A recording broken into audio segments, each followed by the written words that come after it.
Всем привет, всем здорово! Это я, Anigame21. Сегодня очередной рассказ манги One Piece. Все подписывайтесь, ставьте лайки, нажмите на колокольчик, чтобы не пропустить следующее видео, и оставьте комментарии.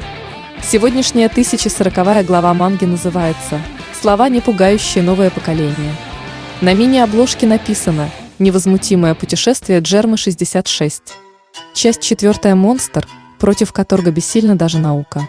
Ниджи и Энджи помнят, как большая мамочка победила их. Кит атакует своим электромагнитной пушкой, они находятся на сцене Онигашимы. Большая мамочка улыбается, лежит, не двигаясь в сознании. Говорит, что они гребаные сопляки, и лежит, отдыхает. А ей хоть бы хны после атак Лой Кида, а они уже на пределе. Большой мамочке удается противостоять атаке Кида из последней главы. Затем она улыбается и использует жизнь или раб, чтобы вытянуть продолжительность жизни у всех вокруг нее. Пострадавшие должны отдать ей 50 лет своей жизни, иначе они станут рабами большой мамочки. Команды капитанов худшего поколения хотят отступить, и сразу же люди вокруг начинают терять свои годы жизни. Их накамы хотят уйти, но капитаны остаются. И Кит говорит, что он не испугается от старой болтливой старухи. А Ло приготавливает новую технику. Ло и Кит, как и Джимбей, когда уходил от Биг Мам, не испугался, и техника мамы не получилась. Как тогда и сейчас тоже их годы жизни не выходят. Ло использует технику Каразана, а Кит говорит, что он отправит ее зад прямиком в ад. Ло использует новую технику под названием Room Silent, вдохновленную силой Наги-Наги но Ми Каразана. С его помощью Ло создает вокруг большой мамочки сферу, которая блокирует издаваемые ею звуки. Это не позволяет голосу большой мамочки достичь их накам или подчиненных Кайдо. Ее голос полностью исчезла, никто не слышит ее. Мизери нападает на Ло, а Кит готовится атаковать. Кит атакует своей электромагнитной пушкой. Мизери пытается помочь большой мамочке, но Ло рубит ее своим мечом, без использования силы Апё-Апё но Ми. Кит продолжает стрелять из своего проклятого панка в большую мамочку, пока пол не рухнет, и большая мамочка не начнет падать. Биг Мам пытается позвать Прометея и Геру, но они не приходят, потому что не слышат ее. Биг Мам, падая, достигает арсенал, где находится Ямато. Большая мамочка пытается что-то схватить, но случайно пробивает одну из замороженных бомб, которая взрывается. Взрыв разрушает часть нижней части Онигашимы. И даже Казинбоу. Вместе со взрывом она обвиняет Роджера за это.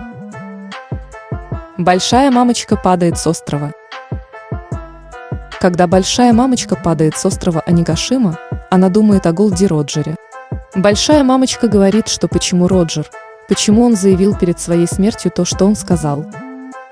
Они зацепили весь мир, и началась эта гребаная великая эра пиратов. Теперь мне приходится разбираться с сопляками, которые стремятся прославить свое имя. Мы видим реакцию некоторых персонажей Онигашимы на взрыв.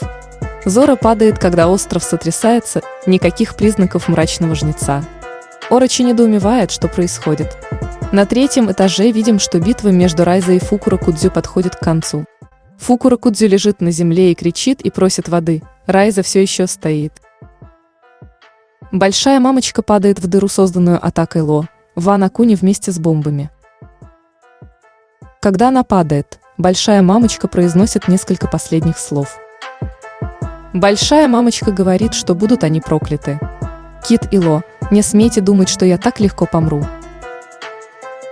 Когда большая мамочка доходит до земли, внутри дыры Вано-Куни происходит огромный взрыв. Большая мамочка исчезает посреди дыма. Взрыв больше по размерам, чем цветочная столица, но благодаря технике Ло звук взрыва не доходит до города.